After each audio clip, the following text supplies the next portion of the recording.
Hi folks, Dave, the Honest Audiophile, and this is the Moondrop Aria 2, and these are my Honest Audiophile impressions. I want to thank Apos Audio for providing the Moondrop Aria 2 for a review. To greatly appreciate it, Apos Audio, you rock.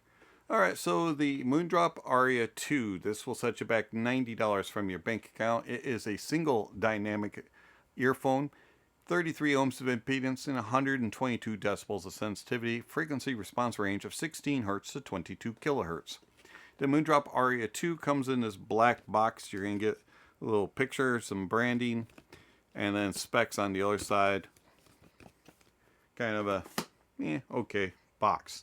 The inside is nothing too inspiring. It's just kind of a boring, basic materials that you're going to be provided to get you up and started listening to music. You're going to get a cable management strap, some silicone tips, small, medium, and large. I used the medium stock tip. And then you're going to get a nice carrying case that's circular and has a nice big bed for your IEM to sit, and then this kind of piddly pocket that doesn't really hold anything. And then you get the Aria 2. Now we'll talk about the build of the Aria 2 in a moment. I do want to touch on this cable. So the cable is a modular termination, and Moondrop does include a 4.4 termination for a mini XLR connection. And to connect it, you just unscrew the bottom here and you line up the arrows that are on the casing, and then you connect your other termination, screw it back together, and you can resume listening to music. The cable inserts into the shells with a 2-pin. It has a metal casing around the 2-pin, and the ear hooks are pretty lame. They don't have enough tension on them, and they really don't hold the IEM itself in place very well. I just find it to be a little bit too loosey-goosey here on the termination, the tension, and I wish that was a little bit tighter. You have a nice metal split with a cinch that does stay in place. But other than that, the cable is well built. This is one of the best cables that you can get on an IEM under $100. This thing is fantastic as far as build. It is a copper silver LITS cable, and it was great. I just wish I had a little bit better tension on the ear hooks. Alright, so the Aria 2. It is a zinc alloy shell and brass, and they are heavy. They have a significant weight to them. You can definitely feel them, and they pull on the cable. Very unique design with a brass vent on the front faceplate, and then you have this kind of like fake pinhole design. Taking the tip off here, you can see the aggressive angle of the nozzle, and that it's brass, and that there's another vent, and then you have a step up going into the nozzle. The build is very nice on the Aria 2, well built, and just to warn you, on cold days they can be a little chilly if you put them in your ears. You might want to warm them up just a little bit. Alright, popping them in your ears, they are fairly comfortable. They could be an issue for some, especially with the weight and the size of them. Could be issues if you have smaller ears. The weight is a slight problem for me. I do find that after about an hour of wearing them, they start to kind of wear down, and my ear just starts getting tired of having this heavy IEM in the ears. So about an hour or so, I have to take about a 10 to 15 minute break. As far as isolation of outside noises, I find that they're decent. They're probably about 55 to 60% of outside noises being blocked. Louder vehicles, vacuum cleaners, coffee grinders, that sort of stuff will be muffled pretty decently, but you're still going to hear them. And you can carry on conversations with them in your ears. So they probably would be okay for light office duty, but if you're in louder environments, they won't do so well. The Moondrop Aria 2 is fairly easy to drive. 33 ohms of impedance and 122 decibels sensitivity. Most dongles, DAPs, and desktop will get them to volume pretty easily. I found that they are a little bit picky when it comes to presentation, though. They sounded better with a more neutral, slightly leaning cold analytical type of sound. Something that has a little bit of warmth or a lot of warmth will kind of cause the Aria 2 to sound bloated and a little bit more boring than it already does. But pretty much anything will drive them, and I found that they weren't very picky when it came to more powerful sources, which actually kind of bring things out a little bit on the Aria 2, and I wasn't able to get them to hiss, pop, or distort or anything like that because of output impedance, so they're not very picky in that regard, just a little bit picky when it comes to the presentation. The Moondrop Aria 2, how does it sound? So the bass of the Aria 2 is pretty good. I was rather impressed by it. It is more mid-bass, upper bass focused than the sub-bass, but that does not mean that they don't have sub-bass. There is a decent amount of sub-bass to the Aria 2. It extends nicely. You're going to get a little bit of rumble and grumble, but not really a lot of rumble and grumble. It's enough there when called upon in a track, but it's not going to be an overly presented, wow, check out the sub bass type of IEM. And then the mid bass. The mid bass has good thump, kick, and punch. There's a decent amount of texture to it, and overall it's just a very engaging bass, which is going to keep the toes tapping and the arms flailing if you're an air drummer. Upper bass has a little bit of presence too, and it does bleed slightly into the lower mids, giving a little bit of a warmness to the lower mids. The only time that the upper bass really becomes more of an annoyance is on warmer sources, and it'll kind of bloat and get a little bit too thick, and it'll slow things down a little bit. So do be careful if you use bass boosts, or if you have a really warm source. The Aria 2 may seem some sluggish and a little bit bloated in the upper bass regions. The mids. The mids have a nice warmth to them. There's good note weight, and overall there's just kind of organic presentation, but they also are kind of on the boring side. So they have all the aspects that you're looking for: the natural tonality, good details, nice resolution, and a slight forwardness that kind of puts them in the spotlight. But at the same time, they just kind of sound like they're going through the motions, and they don't really engage. They're just kind of doing their job, and even though they're in the spotlight, they don't really take advantage of being in the spotlight. You just kind of miss the connection.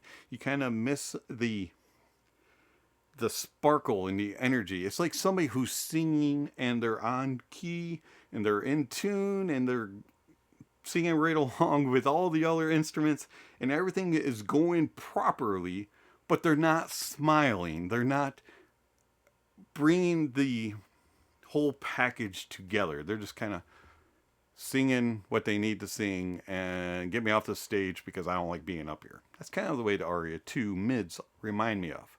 And then the treble. The treble extends decently. There's a decent amount of sparkle and energy, especially in the lower mids, but in the upper mids, or excuse me, in the lower treble, but in the upper treble, you're really not getting a whole lot. It's enough, but yet you kind of lose that sparkle and that energy, and it's just kind of,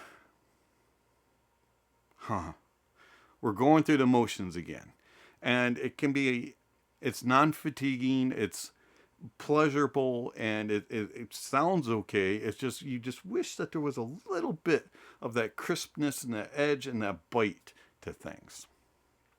Overall, just like the mids, it has good tonality, good details, and good resolution. Soundstage. The soundstage of the Aria 2 is average at best. It's not a very wide-sounding IEM. The Aria 2 does a good job of portraying things when it's small. You're in a studio, you're in a small hall, you're in a average size auditorium. But once things get bigger, you go into stadiums, you go into arenas, you go into open spaces, and things become more grand sounding, it doesn't really portray that. It kind of keeps things close to the chest, and it kind of makes things all sound right about here. It doesn't really expand. Depth. The depth of the Aria 2 is actually rather impressive. I was surprised at how deep you could look into the stage. You can see things in front and behind each other, and then it tracks things very well. I was impressed at how well within its small stage, how it moves things around and you can follow them and place them out. It's not pinpoint precise, laser perfect, but it's pretty close. It's in this neighborhood right here. And then layering. It does a good job with layering, except for on more complex tracks, especially if you're listening on a warmer source. Things will become a little bit muddled and confused, and it will it doesn't do one note, but it kind of pushes things together, and so it makes it harder to get the separation. Detail retrieval is rather good for a $90 IEM.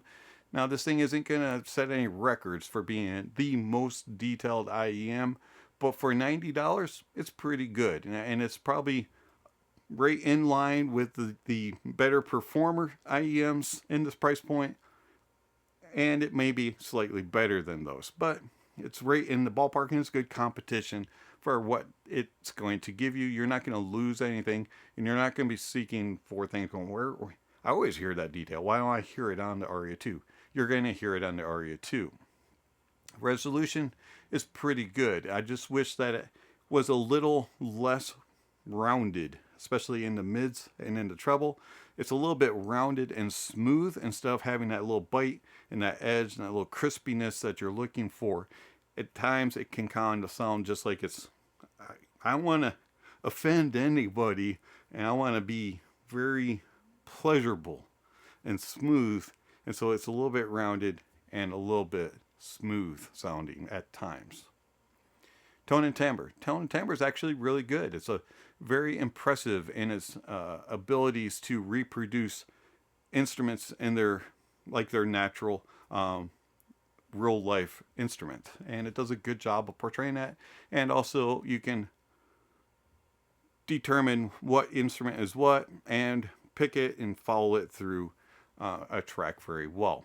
So overall, I like the Moondrop Aria 2, but at times it can just be a little bit uninspiring. It's like watching a concert in which the artist really didn't want to go to the venue. They know, hey, I got paid for this, so I got to perform, but I don't really like this town. And the people before the show just weren't very friendly, so I'm going to get heck out of town as soon as possible. That's kind of the way the Aria 2 sounds to me. How does it compare to a couple other IEMs? Well, you have the original Aria 2, or the original Aria. And the Aria 2 is an improvement over the original. It is better detailed, better resolving, and it is more controlled in the mids and in the treble. It's not as aggressive and fatiguing as the original was. And it has better note weight in the mids, and overall the tone and timbre just sounds more natural and accurate. But the original has a better soundstage, it's wider, and it has a little bit more air in space. And then you have the DUNU Titan S. Now the DUNU Titan S has a more accurate tone and timbre and sounds more realistic and more connected to the music, and it's more engaging. It has a little bit more sparkle and energy, and you get that bite and that crispiness and that edginess when it comes to your tone and timbre. It does not have as much bass as the Aria 2 and is not quite as full sounding as the Aria 2, but Titan S has a better soundstage in that it's wider and has a little bit better depth and does a little bit better job with layering. So the Moondrop Aria 2. I like it. It's something a little bit different, and it definitely is an improvement over the original, but also at the same time, the Aria 2 just kind of bores me and doesn't really inspire me to listen to it. I like listening to it, but yet at the same time, I'm kind of like, why do I like listening to this? It's good, but I just wish it put a smile on his face every now and then. It's been Dave, the Honest Audiophile. Thank you for watching, and I'll catch you on the next video. Speaking of next videos, somewhere on screen, subscription links and notification bells. If you haven't already, please check those off. Don't forget to give a thumbs up or a thumbs down to the video, and check out all the links down below. There's all kinds of information down there regarding how you contact channel, follow the channel, support the channel. And speaking of supporting the channel, I want to thank my supporters through Patreon and YouTube memberships for all that you give to the channel. Is much appreciated. Thank you very much. If you're interested in supporting the channel, there's many ways that you can do that, through one-time gifts, through PayPal and Venmo, or through monthly subscriptions with Patreon and YouTube memberships, where you can get access to my private Discord servers and also early access to videos and many other benefits. So check out the links if you're interested in supporting the channel. It'd be much appreciated. Also, check out the other links. There's all kinds of information, gear recommendations, music recommendations, and all kinds of other things. So check out the links down below. And lastly, don't forget to enjoy the music, and that honesty is the best policy.